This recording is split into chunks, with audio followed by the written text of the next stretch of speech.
తను మా దూరపు చుట్టాలమ్మాయి. మా బంధువులందరూ మాట్లాడుకొని సడన్ గా ఇలా జరిగిపోయింది. రామ్మా రా. ఈ అమ్మాయి ఎవరో తెలుసా? ఎందుకు తెలియదు, క్యాథరిన్ అలాగే ఉంది. ఏం చదువుతున్నామ్మా? +1. కత్రినా చనిపోయిన తర్వాత వర్గీస్ పూర్తిగా తాగడం మొదలెట్టాడు. ఇంట్లోనే సారా తయారు చేయడం, తాగడం. ఎప్పుడు చూసినా పోలీసు వాళ్ళు, మిలిటరీ వాళ్ళు.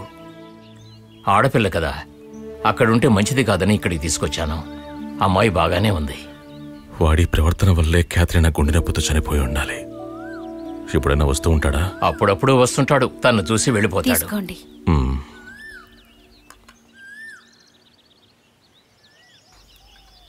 నువ్వు లోపలికి రా.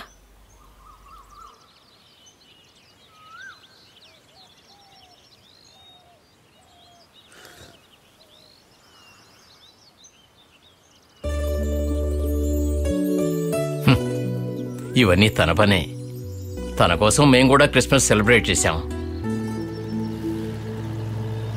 అదిగో వచ్చేశారు స్నేహితులు. సోదరా, జంక్షన్ లోనే తెలిసింది, అందుకని స్ట్రైట్ గా వచ్చేసాము. నా కాలికి దెబ్బ తగిలిన తర్వాత బిజినెస్ అంతా వీళ్లే చూసుకుంటున్నారు. సరే, కాలు ఇప్పుడు ఎలా ఉంది? నడిస్తే కొంచెం నొప్పెడుతుంది. సరే, నేను బయలుదేరతాను. ముందు స్నానం చేయాలి, ఆ తర్వాత వెళ్ళి అబ్బాయిని కలవాలి. ఇంకా నాకు 15 రోజుల టైం ఉంది. నువ్వు ఎక్కడికి వెళ్తున్నావు? ఇక్కడ ఉంటే చాలు. అయితే మరి ఒక మందు సెటప్ పెట్టేస్తే?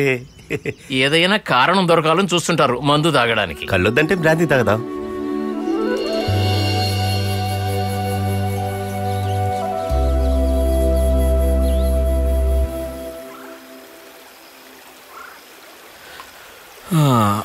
ఇలా గోడ లేకుండా ఆకాశాన్ని, నక్షత్రాలని చూసి ఇప్పటికీ 8 ఏళ్ళు అయ్యింది. నేను కలలో కూడా అనుకోలేదురా మిమ్మల్ని అందరినీ కలుసుకుంటానని.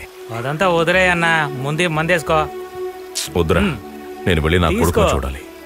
నేను గనక తాగి వెళ్ళాననుకో, వాడు అడుగుతాడు, మిమ్మల్ని ఇంత కష్టపడి పిల్లల మీద బయటకు తీసుకొచ్చింది మిమ్మల్ని ఇలా చూడడానికి అని. నేను చూడబోతున్నానన్న సంతోషంలో తాగానని చెప్పు. ఇదిగో తీసుకో, తాగు. వద్దురా, వదిలే. తీసుకోమంటుంటే వద్దు వద్దు, తీసుకో. అబ్దుల్ భాయ్ చెప్పాడు కదరా వద్దని. తాగడం వల్ల ఇప్పుడే జైలుకి పంపించారుగా. 15 రోజులు తాగు. అబ్దుల్ భాయ్,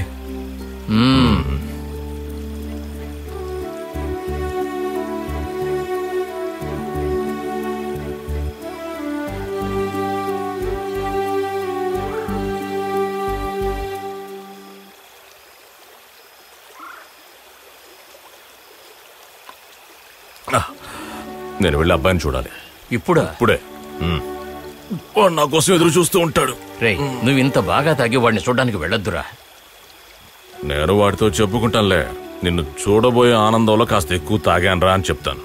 ఆ తర్వాత అంతా సర్దుకుంటాను. మీరు కూడా నాతో పాటు రండి, లేదంటే నేనే వెళ్తాను.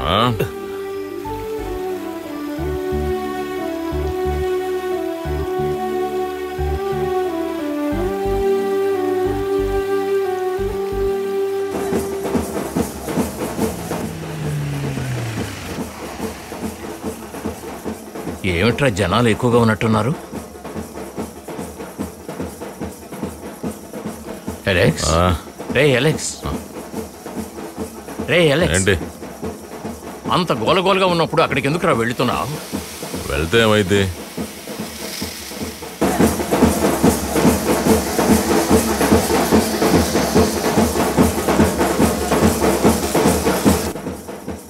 నువ్వు అక్కడికి వెళ్ళి గొడవ చేయొద్దు. రా, నా మాట విని ఇక్కడి నుంచి వెళ్ళిపోదాం పద.